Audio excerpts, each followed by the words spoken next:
ને મિત્રો મજામાં. મિત્રો આપણે જીએસસી એસીએલ ની ડેપો મેનેજરની જે પરીક્ષા હતી એમાં આપણે નજર કર્યા છે અને જે અગાઉ પૂછાયેલા પ્રશ્નોમાં કઈ વિવિધતા છે અને કેવા કેવા પ્રશ્નો પૂછાયા હતા એમાં નજર કરીએ છીએ. રિઝનિંગના સમની અંદર મને આવું દેખાય છે કે અહીં ક્યાંક ભૂલ છે. તમે પણ ચલા વિડીયો સ્ટોપ કરો અને ટ્રાય કરો કે પ્રિન્ટિંગ મિસ્ટેક છે કે કેમ. તો મને એવું લાગી છે, પણ તમે પણ ટ્રાય કરો કે આમાં ખરેખર શું આવે.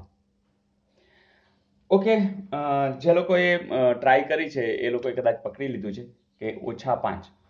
તેમ છતાં કશુંક નવું હોય તો જરૂરથી મને કહેજો, કારણ કે એવું જાણવું મને ખૂબ ગમે છે. અને એવું હોઈ શકે કે સરને જ બધું આવડતું એવું નથી, બરાબર. તમે પણ એટલા જ માસ્ટર હવે બની ગયા છો તો, અને સરને એવી ઈચ્છા પણ ખરી કે ગુરુ કરતા શિષ્ય સવાયા થાય, હે ને. તો મિત્રો તમે હજુ પણ આગળ આવો એવી તો ખાસ મારી ઈચ્છા છે. તો અહીંયા મને આવું દેખાણું છે. અને બીજી વાત એ પણ છે કે દાખલા તરીકે વાત આવી છે કે દાખલા તરીકે -5 છે ગુણ્યા તમે 1 કરો છો તો શું થાય. તો અહીંયા -5 જ આવે અને એમાં તમે ધારો કે +5 કરો છો તો 0 આવે, આ 0. પછી તો 0 ગુણ્યા શું કરશો તો 0 ગુણ્યા 2 કરશો તો શું થાય તો કે 0. વળી પાછા +5 કરશો, બધામાં જો આપણે +5 કરતા જઈએ છીએ તો શું આવે તો કે 5. તો આવ્યા, બરાબર ને, આ વાત આવતા જઈએ. પછી તો કે 5 તેરી તો કે 15, એમાં વળી +5 કરી તો શું આવશે 20. પછી તો 20 ચોક તો કે 80, 80 વળી +5 કરી તો 85. હવે તો 85 ગુણ્યા 5 તો પચું 25 અને 2 8 × 40 ને તો કેટલા આવે 430. તો 430 છે, હા છે. તો મિત્રો આ મને એવું લાગ્યું કે અહીંયા માઇનસ હોવું જોઈએ, તો તમારા પેપરની અંદર એવું હતું નહીં. પણ જો ધારો કે આવું હતું તો બધાને માર્ક્સ મળી જ ગયા હશે. તો ક્યારેક આવી પ્રિન્ટિંગ મિસ્ટેક હોય તો તમને જરૂરથી માર્ક્સ મળી જાય. પણ મને એટલી ખાતરી છે કે અમુક લોકોએ આ ભૂલ શોધી કાઢી હશે. That's good.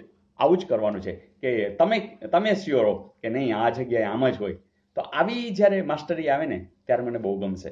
તો આવું આપણે કરવાનું છે. જોઈએ નેક્સ્ટ. મિત્રો બીજા પ્રશ્નની અંદર પણ 6, 5, 35, 77, 165 અને 337 આ સમની અંદર પણ હું ટ્રાય કરતો હતો. અહીં પણ મને ક્યાંક ભૂલ લાગી છે.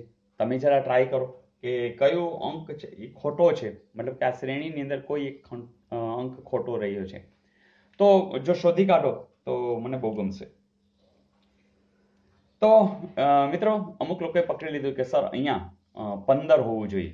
તો એ વાત મને સાચી દેખાય છે કે ત્યાં 15 છે એ હોવાની પૂરી શક્યતા છે.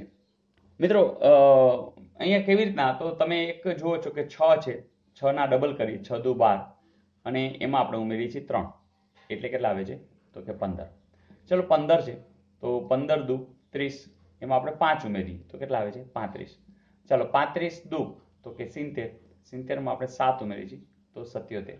પછી 77 દુ તો 7 દુ 14 અને 15. પછી 7 જો 3, 5, 7 પછી તો હવે કેટલા ઉમેરી તો 11. જો એટલે તમને સમજી શકાય છો કે 3 પછી 5 પછી 7 પછી 9 નથી, 11 કરો ત્યારે 165 આવે છે.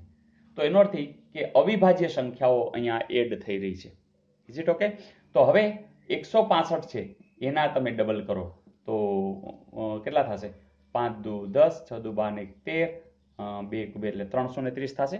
અને 330 ની અંદર હવે તમારે કેટલા ઉમેરવા પડે તો 11 પછી સીધા કેટલા આવે તો 343. તો 343 છે ના, તો તમે કહી શકશો કે આ અંક છે એ ખોટો છે. તો મિત્રો અહીંયા પણ મને પ્રિન્ટિંગ મિસ્ટેક દેખાઈ રહી છે. પણ મારું કહેવાનું એ છે કે કોઈ પણ પેપરની અંદર તમારી સ્યોરિટી એ મુખ્ય વાત છે. ધારો કે પ્રિન્ટિંગ મિસ્ટેક નથી 6, 5, 35, 77માં તો તમે શોધીને કહેજો, મને બહુ ગમશે. તો મજા આવી તો આપી દો હોમવર્ક. ચલો આપી દો.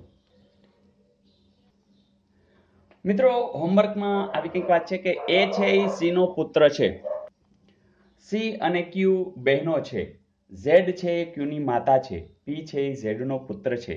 નીચેનામાંથી કયું વાક્ય સાચું છે? ઝેડ અને એ કઝિન છે, સી અને ઝેડ બહેનો છે, પી છે એના મામા છે કે પછી પી એ એના નાના છે. મિત્રો લોહીના સંબંધ રિલેશન મેં તમને શીખવાડ્યું છે, તો ચલો ટ્રાય કરો અને જવાબ જરૂરથી મને મોકલી આપજો.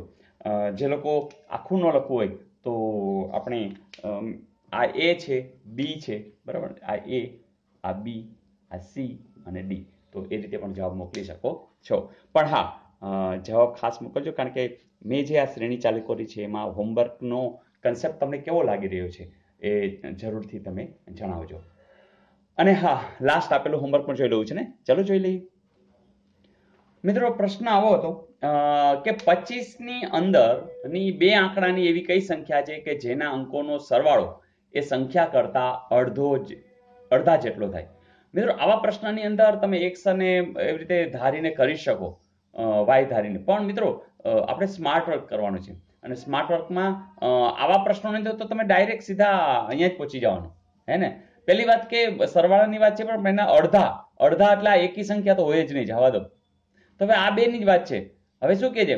અંકોનો સરવાળો 6 ને 1 7, અહીંયા 7 થયો, અહીંયા 9 થયો. હવે જો છે કોનાથી કોણ અડધું છે, તમે તરત કહેશો 18. બસ કામ પતી ગયું. બસ આટલી ઝડપ કરવાની. બરાબર મિત્રો? તો સાવ સિમ્પલ છે. ધારો કે આવું એકી સંખ્યાનો ખ્યાલ ના આવ્યો, કઈ વાંધો નહીં. 5 ને 1 6 કરો, તો 9 ને 1 10 કરો, પણ એ નથી જોયું, એનાથી અડધા નથી. તો કહેવાની વાત એ છે કે આવા પ્રશ્નોમાં તો અતિ સ્માર્ટ વર્ક કરવાનું છે અને સેકન્ડોમાં જવાબ આપી દેવાનો છે.